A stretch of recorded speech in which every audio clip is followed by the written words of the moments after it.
Le Sahel est aujourd'hui confronté à de nombreux défis. L'espace sahélo-saharien est devenu un arsenal à ciel ouvert qui alimente le narcoterrorisme. Malgré les crises qui le traversent, le Sahel reste une région extrêmement convoitée. Géopolitique du Sahel est un rendez-vous hebdomadaire dont le but est de mieux comprendre cette région et de cerner les enjeux derrière la rivalité qui oppose les grandes puissances pour son contrôle. L'émission est animée par Leila Gertal sur Radio Ifriqiya FM. Bonjour Ifriqiya FM, bienvenue à Géopolitique du Sahel. Nous parlerons ce matin du 60e de l'Organisation de l'Unité africaine et actuelle Union africaine. Nous nous sommes acheminés vers l'Union africaine, un long chemin a été traversé et des réalisations enregistrées. Retour sur ce parcours africain.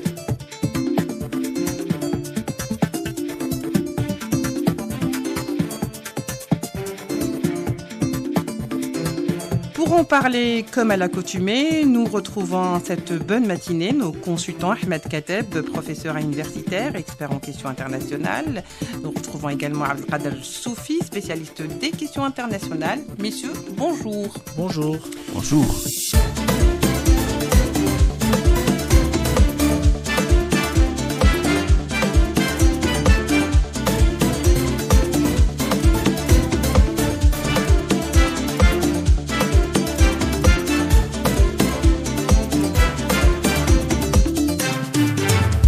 Alors, Ahmed Kateb, l'Organisation de l'Unité africaine a vu le jour le 25 mai 1963 jusqu'au 25 mai 2023, où elle s'est transformée, entre-temps, en Union africaine. D'abord, ma première question, l'appellation change-t-elle quelque chose ou est-elle réellement porteuse de sens ? Alors, c'est une question pertinente. L'Organisation de l'Unité africaine, qui date de 60 ans déjà, qui fête son anniversaire, son 60e anniversaire, a été porteuse d'un idéal. L'idéal de tous les panafricanistes, l'idéal des mouvements de libération nationale en Afrique et l'idéal de la justice sociale. Aujourd'hui, on parle de l'Union africaine. L'Union africaine est une mutation de l'OUA, l'Organisation de l'Unité africaine, une mutation qui s'inscrit dans l'ère du temps, parce qu'à la fin des années 90, à l'orée du nouveau millénaire, on était confronté à une dialectique mondialisation-régionalisation. Oui. Donc, comment répondre à cette déferlante mondialisation, à toutes ces contradictions, à tous ces défis, si on ne raffermissait pas nos liens et nos relations.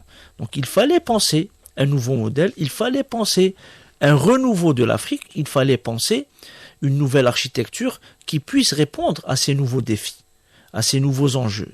Donc, l'Union africaine est là pour répondre à cette mutation qu'a connue le monde, et cette mutation qui a été accompagnée par l'Afrique en tant qu'ensemble, en tant qu'État et en tant que groupement d'États. Oui. Donc, on a trouvé les nouveaux mécanismes qui puissent répondre convenablement, du moins, à tous ces défis.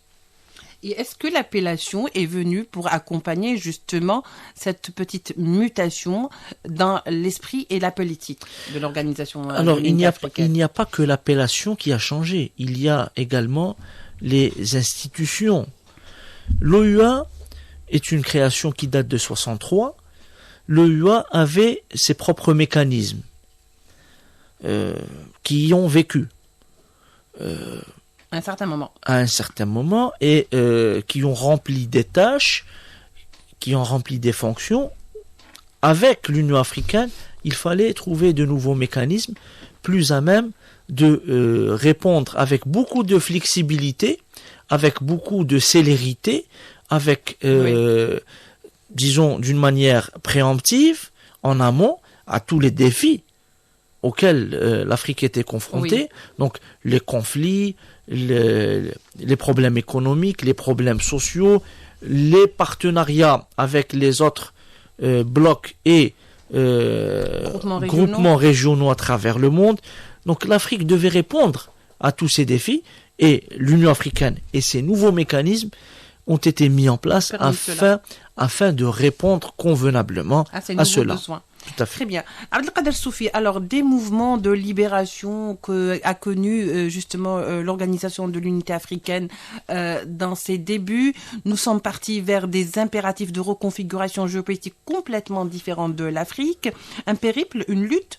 L'objectif a-t-il été atteint finalement ? En fait, il faut revenir d'abord à cette période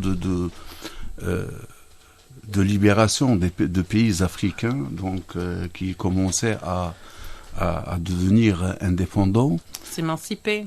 Non, mais devenir d'abord indépendants et par conséquent, donc tous les problèmes que pouvaient rencontrer ces États-là. D'abord, le manque d'infrastructures de base, le problème de l'enseignement, beaucoup de problèmes auxquels ils étaient confrontés. Et que l'organisation de l'unité africaine est venue comme étant une organisation de solidarité. Donc c'est ce qui va la différencier de plus tard de l'Union africaine qui cherchera à l'intégration des pays africains dans leurs actions. Et que ce mouvement de solidarité, c'est comment être solidaire avec les uns et les autres dans leur indépendance, dans leur quête à un développement local. Et je crois que les débuts, c'était avec surtout Haïlé Sélassé, l'empereur de l'Éthiopie. Voilà, donc il y avait entre autres Kwame Nkrumah et Léopold Sédar Senghor. Donc autant de personnalités importantes et influentes durant ce moment-là, auxquelles s'est ajouté aussi d'autres personnalités de l'Afrique du Nord, notamment Jamal Abdel Nasser et les feux Bembella après Houari Boumediene. Et plus tard, en 69, il y avait aussi l'avènement de Muammar Kadhafi, aussi qui était influent. Et je crois que en 99, il y avait les prémices du changement de l'OUA, donc de l'unité vers l'Union africaine au sommet de Sirte en Libye, et qui est venu confirmer le sommet exceptionnel d'Alger parce qu'il a mis en exergue, j'allais dire, les problèmes que rencontraient l'ensemble des pays africains, les conflits voilà, aux frontières, les conflits j'allais dire, social et sociétal, qui ont conduit à des coups d'État, à des situations un peu, j'allais dire, dérangeantes pour les pays africains et pour l'OUA, qui était dans l'incapacité avec ses outils de subvenir aux besoins des Africains, surtout que la période de 90 à 2000, c'est la période de transition pour les Africains, qui transitait entre une période où il y avait la guerre froide, mon ami Ahmed en avait parlé, tout à l'heure on en a parlé dans les coulisses, et que cette période justement était un contexte, et que les pays africains étaient dans un nouveau contexte. Ce nouveau contexte, ils ne reconnaissaient pas les faibles, ils ne reconnaissaient pas les pays du tiers-monde, et là nous sommes passés d'une dualité, j'allais dire, d'un monde à deux pôles, vers un monde unipolaire, et plus, j'allais dire, un monde sauvage, et qui a conduit à des guerres fratricides, à des génocides, à des situations économiques qui ont fait, j'allais dire, reculer les pays africains, et qui a donné plus de dépendance de l'autre, des multinationales, des grandes puissances. Et là, les Africains commençaient à réfléchir autrement, comment soutenir, comment subvenir à leurs propres besoins, et sachant que l'Afrique est le sous-continent du continent eurasien, et que ce sous-continent, il est aujourd'hui à 1 milliard, presque 500 millions d'habitants. Ça veut dire que c'est la troisième force vive dans le monde après la Chine et l'Inde, mais aussi c'est le continent où il y a tout, et de tout, il y a beaucoup. Ahmed Kateb, alors je vais revenir quand même sur cette terminologie du changement, parce que on est passé quand même de l'unité à l'Union. Est-ce que cette terminologie qui a été choisie s'est traduite sur le terrain, sur les outils et les instruments avec lesquels va travailler justement l'Union africaine désormais, puisque de toute façon, après une phase post-coloniale, nous nous sommes retrouvés dans une phase mondiale où il était très difficile de se faire une place. Donc, le continent faisait presque de la survie. La terminologie explique un petit peu les enjeux. Abdelkader Soufi a parlé il y a un moment de solidarité, parce que lorsqu'on parle d'unité, on est dans une solidarité. Maintenant, lorsqu'on parle union, on est dans l'intégration. Et qui dit intégration dit plusieurs niveaux, plusieurs paramètres, plusieurs paradigmes et plusieurs concepts. Avec l'unité africaine, l'ex-OUA, c'était la solidarité entre les États et les peuples qui primait. L'OUA avait ses propres mécanismes, avait surtout le fameux article sur l'intangibilité des frontières hérité au moment de l'indépendance. C'est un principe cardinal, sacro-saint, fondateur. C'est un principe qui a permis justement la survie de cette organisation panafricaine. Pourquoi ? Parce que le colonialisme européen avait semé les germes de l'implosion de toutes ces colonies africaines. Pourquoi ? Parce qu'il avait arbitrairement divisé, mis des lignes qui séparaient les mêmes tribus. Sans prendre en compte toute cette connotation culturelle. Tout à fait, sociale. ethnologique, sociale, culturelle, politique, etc. Donc, les germes de l'implosion étaient là. Donc, comment préserver ? Si on avait déjà des États irrédentistes, on a toujours un exemple à côté de nous. Oui. Un État qui colonise un autre État, et qui plus est membre fondateur de l'Union africaine. Donc, on voit que le problème persiste, et c'est grâce à la clairvoyance des pères fondateurs de l'organisation de l'unité africaine qu'on a plus ou moins balisé le terrain et permis une certaine coexistence, même s'il y avait des conflits. Le Maroc avait agressé l'Algérie, il y avait le conflit entre la Libye et le Tchad, il y avait le conflit entre le Ghana, le Burkina et le Togo, le conflit entre la Tanzanie et le Malawi. Un pays comme le Nigeria a failli imploser à cause du Biafra. L'Angola et le Congo. L'Éthiopie, l'Érythrée bien plus tard. Le Congo-Zaïre avec la question du Katanga. Oui. Il y avait également le Sénégal avec la question de la Casamance. Donc, il y a les germes de l'implosion. Maintenant, comment régler tout ça ? On a la fameuse résolution sur l'intangibilité des frontières, mais avec l'Union africaine, ces nouveaux mécanismes, la Commission africaine et le Conseil de paix et de sécurité, le CPS, qui est une innovation, avec les très forces, important, ce conseil, tout à fait, avec les forces en attente, avec la division du continent en groupements sous-régionaux, donc les 5 groupements africains, l'Afrique du Nord, l'Afrique de l'Ouest, l'Afrique de l'Est, l'Afrique centrale et l'Afrique australe. Donc on a mis en place une architecture une sorte de bloc, au fait. qui puisse permettre une sorte de partenariat au sein des blocs et entre les blocs.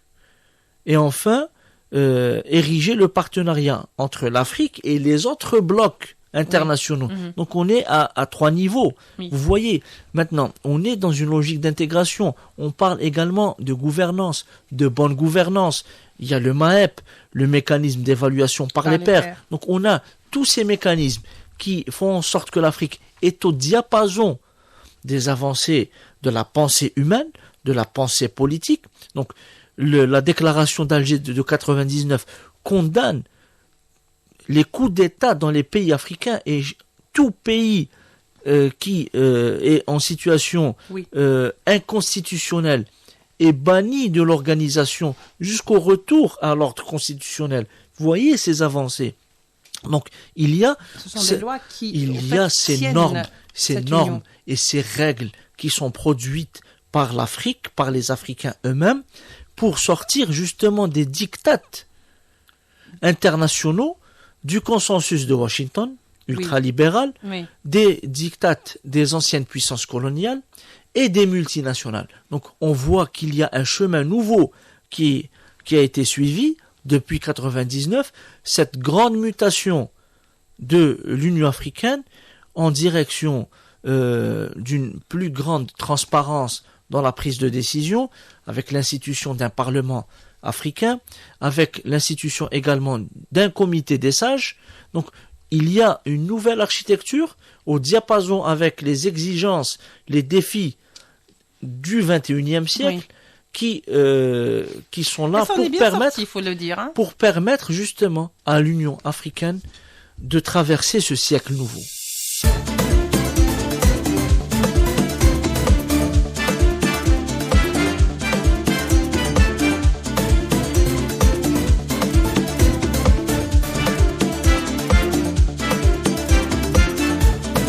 Géopolitique du Sahel sur Radio Ifriqiya FM.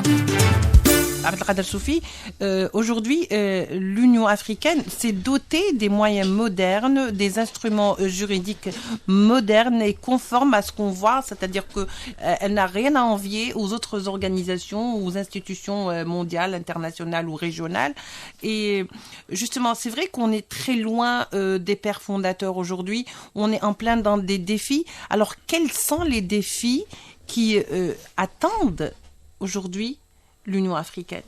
Moi, je crois que l'Union africaine, donc depuis sa création, donc en 2002, elle a pensé justement aux défis majeurs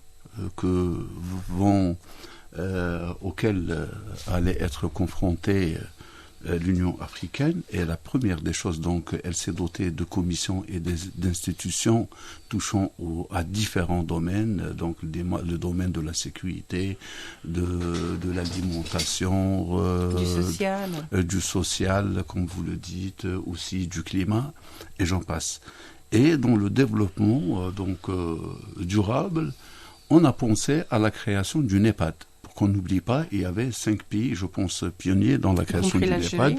L'Afrique du Sud, l'Algérie, le Nigeria, l'Éthiopie, l'Égypte et le Sénégal. Voilà, et le Sénégal. Et que le NEPAD, c'est le New Partnership and Development. Ça veut dire que les nouveaux types de partenariats.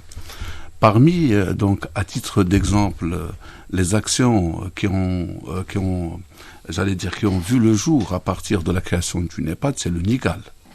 Le NIGAL, c'est le projet du transfert du gaz du Nigeria vers l'Europe via le Niger, l'Algérie, mais aussi la dorsale algérienne qui va vers donc l'ensemble des pays africains, on va dire de l'ouest et du centre, et qui, à travers ces deux projets, il y aura le développement local en créant des zones d'abord intermédiaires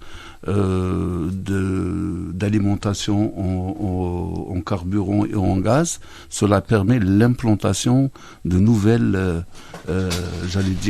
villes, de petites donc surtout des citoyens autour de ces stations.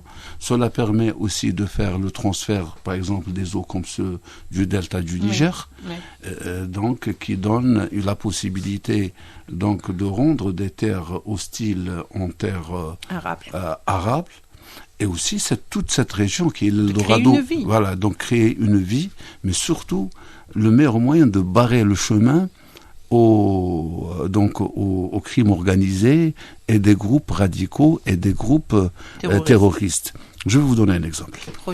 Alors, par exemple, il y a la montée du panafricanisme aussi qui commence à germer en Afrique, qui a permis à certains pays africains de se prendre en charge et de s'emparer de la décision souverainement. L'exemple du Mali dans sa transition, depuis le mois d'octobre jusqu'au jour d'aujourd'hui, donc il y a eu des opérations qualitatives qui ont mené à l'élimination de plus de 300 terroristes et qui ont permis de récupérer des moyens logistiques et détruire d'autres, qui ont permis surtout de donner de la sécurité aux populations et donc et la détermination d'aller au-delà de cela pour créer une sécurité et une stabilité. Cette possibilité que l'exemple depuis 2013 jusqu'au jour d'aujourd'hui, jusqu'au départ des forces de Barkhane, donc depuis Serval à Barkhane, en passant par Task Takuba, G5 plus 1, et toutes ces opérations n'ont pas réussi ce que vient de réussir les FRAMA sur le territoire. Cela explique que les nouvelles visions de l'Afrique commencent à voir le jour et commencent à donner leurs fruits, que ce soit en matière de développement ou que ce soit en matière de lutte antiterroriste et anti-crime organisé. Je finis par la création de zones économiques telles que la ZLECAf, et comme il y en a d'autres dans les 6 régions africaines, cela permettra une intégration totale entre l'ensemble des pays africains. Peut-être que demain, il y a aussi le projet du train, du rail, qui va jouer aussi ce rôle-là dans le transport. Très bien. Ahmed Kateb, effectivement, parlant économie, et je sais que l'Afrique, un continent comme l'Afrique, comporte beaucoup de potentiel, 60 ans d'existence, qui a fait qu'aujourd'hui, l'Union africaine, pour propulser son économie, et sur un plan continental d'abord, pour pouvoir un petit peu exporter vers l'extérieur, que reste-t-il à faire si encore il y a des choses à faire pour que cette propulsion se fasse dans le meilleur du monde, quelque part? Il y a déjà la prise de conscience des Africains eux-mêmes, ce qui est important. De nombreux peuples ont pris conscience, de nombreuses élites également, ont pris conscience de la nécessité de sortir de ce tête-à-tête avec les puissances coloniales. Donc, s'émanciper d'abord de cette tutelle devenir partenaire, qui est complètement contre-productive pour les pays africains, se hisser à un niveau de partenaire et traiter d'égal à égal. Absolument. Parce que l'Afrique a de nombreux prétendants, disons-le. Oui. Donc la Chine, la Russie, très convoitée, le Brésil, l'Inde, la Turquie, l'Iran. Donc il y a cette convoitise, les États-Unis, il y a cette convoitise, et les Africains ont cette intelligence de négocier les meilleurs partenariats qui puissent exister pour permettre justement un développement réel de leur peuple. Il faut sortir de cette dépendance à autrui, surtout aux anciennes puissances coloniales européennes, s'émanciper intellectuellement, s'émanciper politiquement, technologiquement, procéder au transfert de technologie. Absolument. Et puis bâtir des ponts en direction des autres groupements régionaux, le Conseil de coopération du Golfe, il y a l'ASEAN, il y a le Mercosur, il y a d'autres possibilités. D'autres pôles où aller chercher. Il y a d'autres possibilités. L'Afrique a des avantages comparatifs. Pourquoi ne pas les exploiter? C'est ça le défi de demain pour les peuples africains et pour les États africains. Comment mettre sur la table ces avantages comparatifs et négocier d'égal à égal, la tête haute, et sortir de l'ornière, voir son partenaire dans les yeux et exiger qu'il y ait transfert de technologie, exiger qu'il y ait un partenariat gagnant-gagnant afin de permettre un véritable développement. Ce n'est pas interdit de copier non plus sur certains pays qui ont réussi, et je parle des pays du Golfe par exemple. Il y a de nombreux pays qui ont réussi. Il y a des modèles de réussite que les Africains peuvent s'en inspirer. Il y a des modèles africains. Oui, absolument. Pour ne citer il y a pas de honte, que cela, oui, il y a le Rwanda. Oui. Il y a 20 ans, 30 ans, le Rwanda vivait une tragédie mondiale. L'Angola. Un génocide. On en parle très peu, mais l'Angola L'Angola est une puissance émergente au sein du continent. L'Éthiopie, l'Éthiopie, malgré les guerres civiles qu'elle a vécues. L'Afrique du Sud, membre des BRICS, déjà. l'Algérie et le Nigeria qui aspirent à rejoindre les BRICS. Oui. Donc, il y a justement cette vision, il y a cette nouvelle architecture, cette nouvelle dorsale géopolitique d'Alger, Abuja et Lagos, Alger, Abuja, Pretoria, effectivement, qui constitue une véritable colonne vertébrale de l'Union africaine de demain. Oui, alors, messieurs, je vous demanderai à chacun de vous de me répondre brièvement parce qu'il ne nous reste pas beaucoup de temps. Alors, la question, c'est la dernière. À quand un espace UA, à l'exemple de l'espace Schengen? Est-ce que c'est faisable? Est-ce que pragmatiquement, c'est faisable, c'est fonctionnel? Abdelrahad Al-Sofi. Non, c'est faisable, tout est faisable. Il suffit de le décider, il faut d'avoir une volonté politique, voilà, une volonté politique, mais aussi pas que, donc savoir enlever les entraves et mettre terme surtout aux ingérences externes dans l'espace monétaire africain. Oui, Ahmed Kateb. Revenir à la maxime de masse initiale, l'Afrique aux Africains. L'Afrique aux Africains. Merci, messieurs, d'avoir répondu à nos questions. Merci d'avoir éclairé notre lanterne pour cette émission géopolitique du Sahel. Mesdames et messieurs, nos auditeurs d'Ifriqiya FM, on se retrouve la semaine prochaine pour un nouveau thème sur l'Afrique. Au revoir.